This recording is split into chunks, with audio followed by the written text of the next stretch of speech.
آدم علیہ السلام کی وفات کے تقریباً 1000 سال بعد نوح علیہ السلام تشریف لائے۔ آدم علیہ السلام کے بعد کی نسلیں بہت نیک تھیں، پر تقریباً 1000 سال بعد شیطان نے ان لوگوں کو بہکایا کہ کچھ نیک اور بزرگ لوگوں کو یاد رکھنے کے لیے ان کے بت بنا لو، تو لوگوں نے کچھ بزرگوں کو عزت دینے کے لیے ان کے بت بنا لیے۔ اس وقت تو بتوں کی پوجا نہیں ہوئی، پر کچھ نسلوں بعد کے لوگ آہستہ آہستہ ان بتوں کو پوجنے لگ گئے۔ کفر اور شرک عام ہو گیا اور ایک اللہ کی عبادت بند ہو گئی۔ تب اللہ نے دنیا میں نوح علیہ السلام کو بھیجا۔ اس وقت انسانوں کی عمریں زیادہ ہوتی تھیں اور نوح علیہ السلام کی عمر تقریباً 950 سال تھی۔ نوح علیہ السلام نے لوگوں کو اللہ کی طرف دعوت دی۔ سورہ نوح میں اللہ فرماتا ہے، یقیناً ہم نے نوح کو ان کی قوم کی طرف بھیجا کہ اپنی قوم کو ڈراؤ اور خبردار کر دو، اس سے پہلے کہ ان کے پاس دردناک عذاب آئے۔ نوح علیہ السلام نے اپنی قوم سے فرمایا، اے میری قوم، میں تمہیں صاف صاف ڈرانے والا ہوں، تو تم اللہ کی عبادت کرو اور اس سے ڈرا کرو اور میرا کہنا مانو، تو وہ تمہارے گناہ بخش دے گا۔ نوح علیہ السلام تبلیغ کے سلسلے میں بہت محنت کرتے تھے، دن رات لوگوں کے گھروں اور اجتماعات میں جا کر انہیں دعوت دیتے تھے۔ نوح علیہ السلام لوگوں کو پرائیویٹلی اور پبلکلی سمجھاتے، یہاں تک کہ انہیں یہ کرتے کرتے 950 سال گزر گئے، پر صرف چند لوگوں کے سوا کوئی ایمان نہیں لایا۔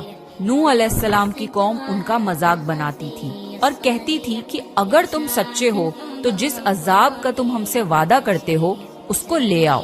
نوح علیہ السلام کی قوم سال در سال برائی میں آگے بڑھتی گئی اور نوح علیہ السلام کو پریشان کرتی رہی، اور کوئی ایمان نہ لایا، صرف کچھ لوگوں کو چھوڑ کر۔ پھر اللہ نے نوح علیہ السلام کی طرف وحی کی اور فرمایا، آپ کی قوم میں سے جو ایمان لا چکا ہے ان کے سوا اب کوئی ایمان نہیں لائے گا، پس آپ ان کے کاموں پر غمگین نہ ہوں۔ پھر جب اللہ نے وحی کر دی اور انہیں بتا دیا کہ اب کوئی ایمان نہیں لائے گا، تو وہ نا امید ہو گئے اور اپنی قوم کے لیے بد دعا کی کہ اے میرے پروردگار، تو کسی منکر کو روح زمین میں زندہ نہ چھوڑ اور مومن مرد اور عورتوں کو بخش دے۔ نوح علیہ السلام نے جب اللہ کو پکارا تو اللہ نے نوح علیہ السلام کو ایک بڑی کشتی بنانے کی وحی کی، لیکن نوح علیہ السلام نہیں جانتے تھے کہ وہ اتنی بڑی کشتی کیسے بنائیں، تو اللہ نے جبریل علیہ السلام کو ان کی مدد کے لیے بھیجا۔ نوح علیہ السلام ایک پہاڑ پہ رہتے تھے، ان کے آس پاس درخت نہیں تھے، نہ ہی پانی تھا۔ انہوں نے بہت سے درخت اگائے، پھر ان کو کاٹا اور پہاڑ پر بیٹھ کے کشتی تیار کرتے رہے۔ لوگ جب نوح علیہ السلام کو کشتی بناتے ہوئے دیکھتے تو ان کا بہت مذاق بناتے اور کہتے، یہ کیسا مجنون ہے جو پہاڑ پہ کشتی بنا رہا ہے۔ دھیرے دھیرے بہت محنت کے بعد ایک بہت بڑی کشتی تیار ہو گئی۔ ایک جگہ آتا ہے کہ نوح علیہ السلام نے یہ کشتی 100 سال میں تیار کی۔ اس کشتی کی لمبائی 300 گز، اونچائی 30 گز اور چوڑائی 50 گز تھی۔ ایک اندازے کے مطابق اس کشتی کی لمبائی 1 کلومیٹر سے زیادہ تھی اور گہرائی 30 ہاتھ تھی۔ یہ کشتی عام کشتیوں کی طرح اوپر سے کھلی ہوئی نہیں تھی، بلکہ اس کو جیسے نیچے سے بند کیا گیا تھا ویسے ہی اوپر سے بھی بند کیا گیا تھا، تاکہ اوپر سے جو بارش برسے وہ انہیں نقصان نہ دے۔ اس کشتی کے 3 فلورز تھے اور ہر فلور میں ایک دروازہ تھا۔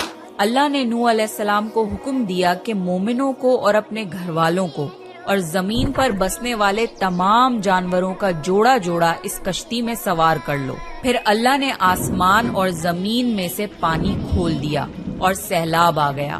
اس سیلاب نے دنیا میں رہنے والے انسان اور جانور سب کو غرق کر دیا۔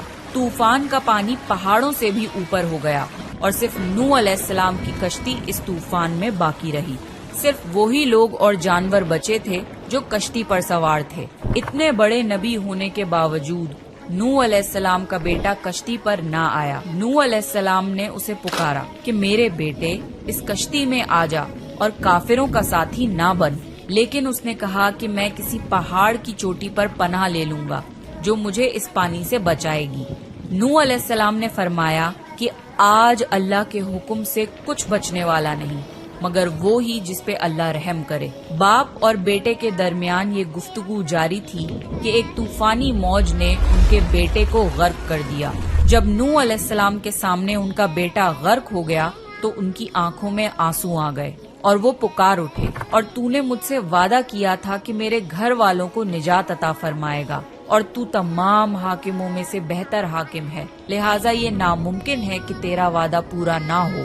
اللہ نے فرمایا، اے نوح، وہ تیرے اہل سے نہیں تھا کیونکہ وہ کافر تھا۔ کفر نسب کو ختم کر دیتا ہے۔ اللہ نے نوح علیہ السلام سے فرمایا کہ آپ ہرگز وہ چیز نہ مانگیں جس کا آپ کو علم نہیں۔ نوح علیہ السلام یہ بات سمجھ گئے اور فوراً اللہ سے توبہ کی۔ فرمایا، اے میرے پروردگار، میں تیری ہی پناہ چاہتا ہوں اس بات سے کہ تجھ سے وہ مانگوں جس کا مجھے علم نہیں۔ اگر تو مجھے نہ بخشے گا اور مجھ پر رحم نہ کرے گا تو میں خرابی والوں میں ہو جاؤں گا۔ کشتی نوح علیہ السلام اور ان کے ساتھیوں اور سارے جانوروں کی نسل کو لیے پانی کی تیز لہروں پر بلندی سے چل رہی تھی، مگر زمین پر موجود ہر چیز، انسان، جانور، پرندے غرق ہو چکے تھے۔ ان میں سے کوئی باقی نہیں بچا تھا، اگر کوئی بچا تھا تو وہ تھے کشتی والے۔ نوح علیہ السلام اور ان کے ساتھی 6 مہینے تک اس کشتی میں رہے۔ آخر اللہ کے حکم سے طوفان رک گیا۔ اللہ نے زمین کو حکم دیا کہ وہ پانی نگل جائے۔ زمین نے سارا پانی نگل لیا اور زمین خشک ہو گئی اور کشتی پہاڑ پر جا کر ٹھہر گئی۔ اب انہیں حکم ہوا کہ سلامتی کے ساتھ کشتی سے اتر آئیے، آپ سب پر برکت نازل ہوگی اور ان نسلوں پر بھی جو آپ سے پیدا ہوں گی۔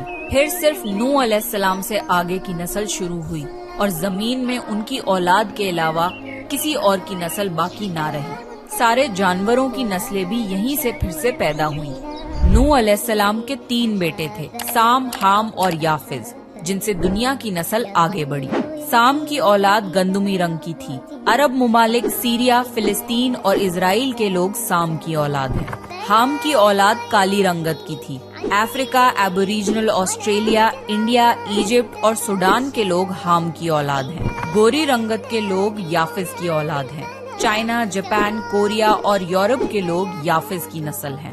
نوح علیہ السلام کا چوتھا بیٹا جو ایمان نہ لانے کی وجہ سے برباد کر دیا گیا تھا، اس کا نام کنان تھا، اور اس سے کوئی نسل آگے نہیں بڑھی۔ قرآن میں اللہ نے فرمایا، اور ہمیں نوح نے پکارا تو دیکھ لو کہ ہم کیسی اچھی دعا قبول کرنے والے ہیں۔